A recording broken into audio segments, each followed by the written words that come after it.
নামাজে আমরা যা বলি তার অর্থ জানলে নামাজে অন্য চিন্তা মাথায় আসবে না। মনোযোগ কাজ করবে যখন আমরা বুঝব যে নামাজে কি পড়ছি। ১. নামাজে দাঁড়িয়েই প্রথমে আমরা বলি আল্লাহু আকবার, অর্থ আল্লাহ মহান। ২. তারপর পড়ি সানা। সানায় আমরা আল্লাহর প্রশংসা করি, নিজের জন্য দোয়া করি। সুবহানাকা আল্লাহুম্মা ওয়া বিহামদিকা ওয়া তাবারাকাসমুকা ওয়া তাআলা জাদ্দুকা ওয়া লা ইলাহা গায়রুকা, অর্থ হে আল্লাহ, তুমি পাক পবিত্র, তোমারই জন্য সমস্ত প্রশংসা, তোমার নাম বরকতময়, তোমার গৌরব অতি উচ্চ, তুমি ছাড়া অন্য কেহ উপাস্য নাই। ৩. তারপর আমরা শয়তানের প্রতারণা থেকে আশ্রয় চাই এবং বলি আউযু বিল্লাহি মিনাশ শাইতানির রাজিম, অর্থ বিতাড়িত শয়তান থেকে আল্লাহর নিকট আশ্রয় প্রার্থনা করছি। ৪. আল্লাহর পবিত্র নাম দিয়ে, আল্লাহর দয়া করুণার গুণ দিয়ে নামাজ এগিয়ে নিয়ে যাই এবং বলি বিসমিল্লাহির রহমানির রহিম, অর্থ পরম করুণাময় অসীম দয়ালু আল্লাহর নামে আরম্ভ করছি। ৫. এরপর আমরা সূরা ফাতিহা দিয়ে নামাজ শুরু করি। ২ রাকাত, ৩ রাকাত বা ৪ রাকাত ফরজ বা সুন্নতের নিয়ম অনুযায়ী নামাজ পড়ি। ৬. আমরা রুকুতে আল্লাহর উদ্দেশ্যে শরীর অর্ধেক ঝুঁকিয়ে দিয়ে মাথা নুইয়ে দিয়ে আল্লাহর প্রশংসা করি এবং ক্ষমা চাই। ৩ বা ৫ বার ৭ বার বলি সুবহানা রাব্বিয়াল আজিম বা সুবহানা রাব্বিয়াল আজিম ওয়া বিহামদিহি, অর্থ আমার মহান রবের পবিত্রতা ও প্রশংসা বর্ণনা করছি। ৭. তারপর রুকু থেকে উঠে আমরা বলি সামিআল্লাহু লিমান হামিদা, অর্থ আল্লাহ সেই ব্যক্তির কথা শোনেন যে তার প্রশংসা করে। তারপর পরপরই আমরা আবার আল্লাহর প্রশংসা করে বলি আল্লাহুম্মা রাব্বানা ওয়ালাকাল হামদ, অর্থ হে আল্লাহ, যাবতীয় প্রশংসা কেবল তোমারই। ৮. তারপর আমরা সমস্ত শরীর নুইয়ে দিয়ে মাথাকে মাটিতে লুটিয়ে দিয়ে আল্লাহর নিকট সিজদা দেই। বিশেষ দ্রষ্টব্য, যে ব্যক্তি আল্লাহর জন্য একটি সিজদা করে আল্লাহ তার জন্য একটি নেকি লেখেন ও তার একটি পাপ দূর করে দেন ও তার মর্যাদার স্তর একটি বৃদ্ধি করে দেন।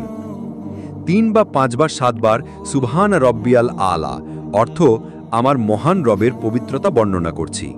২ সিজদার মাঝখানে আমরা বলি আল্লাহুম্মা গফিরলি ওয়ার হামনি ওয়া হাদিনি ওয়া আফিনি ওয়ারজুকনি, অর্থ হে আল্লাহ, তুমি আমায় মাফ করো, আমাকে রহম করো, আমাকে হেদায়েত দান করো, আমাকে শান্তি দান করো এবং আমাকে রিজিক দাও।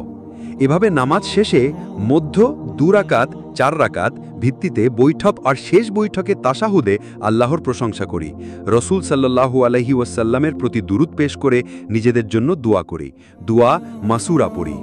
তাশাহুদ আত্তাহিয়াতু লিল্লাহি ওয়াসসালাওয়াতু ওয়াত্তাইয়্যিবাতু আসসালামু আলাইকা আইয়ুহান নাবিয়্যু ওয়া রাহমাতুল্লাহি ওয়া বারাকাতুহু আসসালামু আলাইনা ওয়া আলা ইবাদিল্লাহি সালেহিন আশহাদু আন লা ইলাহা ইল্লাল্লাহু ওয়া আশহাদু আন্না মুহাম্মাদান আবদুহু ওয়া রাসূলুহু, অর্থ সকল তাজিম ও সম্মান আল্লাহর জন্য, সকল সালাত আল্লাহর জন্য এবং সকল ভালো কথা ও কর্ম আল্লাহর জন্য।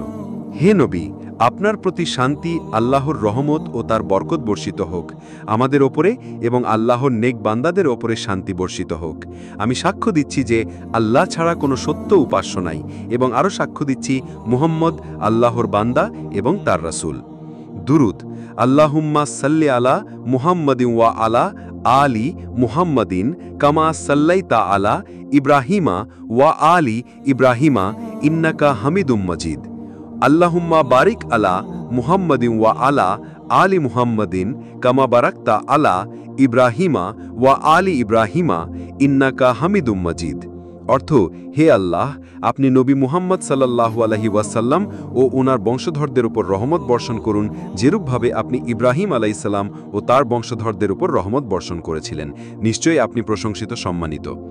দুয়া মাসুরা আল্লাহুম্মা ইন্নী যালামতু নাফসি যুলমান কাসীরা ওয়া লা ইয়াগফিরুয যুনুবা ইল্লা আনতা ফাগফিরলি মাগফিরাতান মিন ইনদিকা ওয়ারহামনি ইন্নাকা আনতাল গাফুরুর রহিম, অর্থ হে আল্লাহ, আমি আমার ওপর অত্যাধিক অন্যায় করেছি, গুনাহ করেছি এবং তুমি ব্যতীত পাপ ক্ষমা করার কেউ নাই, সুতরাং তুমি আমায় ক্ষমা করে দাও, ক্ষমা একমাত্র তোমার পক্ষ থেকে হয়ে থাকে, আমার প্রতি রহম করো, নিশ্চয়ই তুমি ক্ষমাশীল দয়ালু। 11 দুই কাঁধে সালাম দিয়ে আমরা নামাজ শেষ করি। আল্লাহ নামাজে আমরা কি পড়ি তার অর্থ বোঝার তৌফিক দান করুন সবাইকে। আমিন।